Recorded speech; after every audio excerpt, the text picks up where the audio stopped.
तो यहाँ पर हमारे पास एक्सरसाइज 3.2 क्लास 10th मैथ 2 चर वाले रैखिक समीकरण से प्रश्न है हमारा क्वेश्चन नंबर 5। क्वेश्चन नंबर 5 क्या कह रहा है, एक आयताकार बाग जिसकी लंबाई चौड़ाई से 4 मीटर अधिक है का अर्ध परिमाप 36 मीटर है, बाग की विमाएँ ज्ञात करनी है। क्या क्या समझने वाली बात है और बात करते हैं। सबसे पहले तो एक आयत के बारे में बात हो रही है, तो ये रहा तुम्हारा आयत, ठीक है। दूसरी बात क्या है कि आयत की लंबाई चौड़ाई से 4 मीटर अधिक है। तीसरी बात है कि अर्ध परिमिति के बारे में बात हो रहा है, तो हमको समझना है परिमिति और अर्ध परिमिति क्या होता है। देन बाग की विमाएँ मतलब भुजा, ये हमको निकालना है। तो सबसे पहला काम क्या करते हैं कि जो हमको पूछ रहा है ना उसको मान लेते हैं। अब चूंकि हमको पता है कि अगर आयत की भुजा के बारे में बात हो रहा है तो आयत की 2 भुजाएं होती है, एक लंबाई और एक चौड़ाई।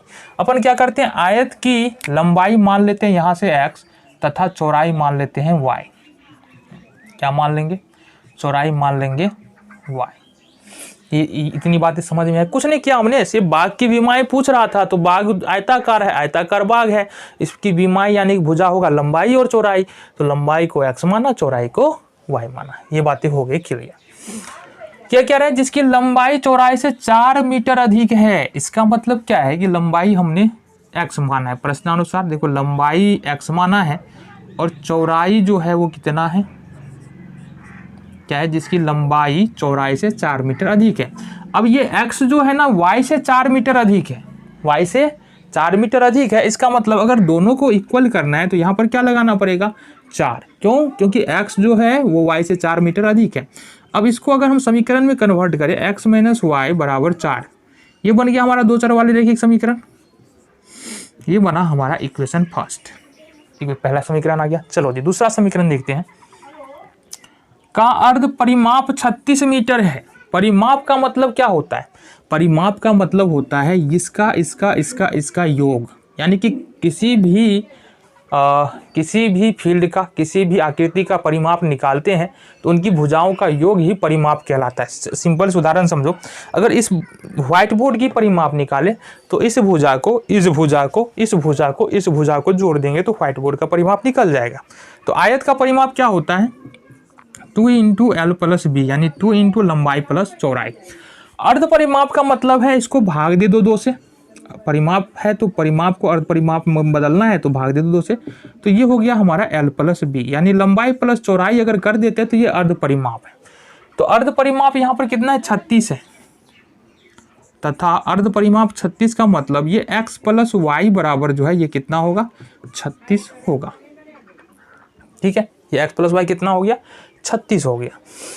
अब अपने को सिंपली समीकरण 1 और 2 को सोल्व कर लेना है। लिखेंगे समीकरण 1 और 2 से x - y बराबर 4 है समीकरण 1, x + y बराबर 36 है समीकरण 2।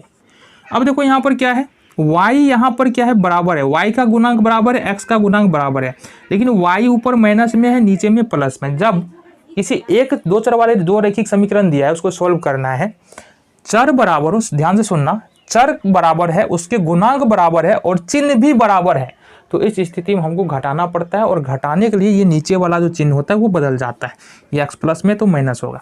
लेकिन अगर चर बराबर है, उसके गुणांक बराबर है और चिन्ह जो है असमान हो, जैसे कि ऊपर y माइनस में है और नीचे y प्लस में है, तो यहाँ पर हम जोड़ देते हैं सिंपली। तो अपन क्या करते हैं, कुछ नहीं करना है, जोड़ देना है इसको, y से y कैंसिल आउट हो जाएगा, लिख देंगे जोड़ने पर ये x और x जोड़ेंगे तो 2x होगा, और 36 और 4 कितना होगा, 40। x बराबर होगा 20/2 10, तो 40/2 होगा ना जी। ये हो जाएगा तुम्हारा 20। तो x का वैल्यू यहाँ से कितना निकल के आ रहा है, x का वैल्यू निकल के आ गया 20। देन समीकरण 1 में x का मान रखने पर, समीकरण 1 में x का मान रखने पर, समीकरण 1 क्या हमारे पास, समीकरण 1 है हमारे पास x - y बराबर में 30, x - y बराबर में 4। x का मान निकाला है हमने 20, तो ये हो गया हमारे पास 20 - y बराबर 4। 20 को उठा कर ले जाएंगे दूसरी तरफ, तो ये होगा -y 4, और ये 20 प्लस में है, दूसरी तरफ जाकर माइनस में होगा 20। यहाँ से सॉल्व कर लो, -y बराबर माइनस का 16 हो जाएगा, माइनस में 20 है, प्लस में 4 है, तो -16 होगा। माइनस से माइनस कैंसिल, मतलब y का मान कितना निकल के आ रहा है, 16। तो यहाँ पर देखेंगे x बराबर निकल रहा है हमारा कितना 20, और ये क्या है हमारा लंबाई। y बराबर निकल के आ रहा है 16, ये क्या है हमारा चौड़ाई। तो इस तरह से इस समीकरण में या इस प्रश्न में जो हमको लंबाई और चौड़ाई बोल रहा था आयताकार बाग के निकालने के लिए, वो हमने यह ज्ञात कर लिया है।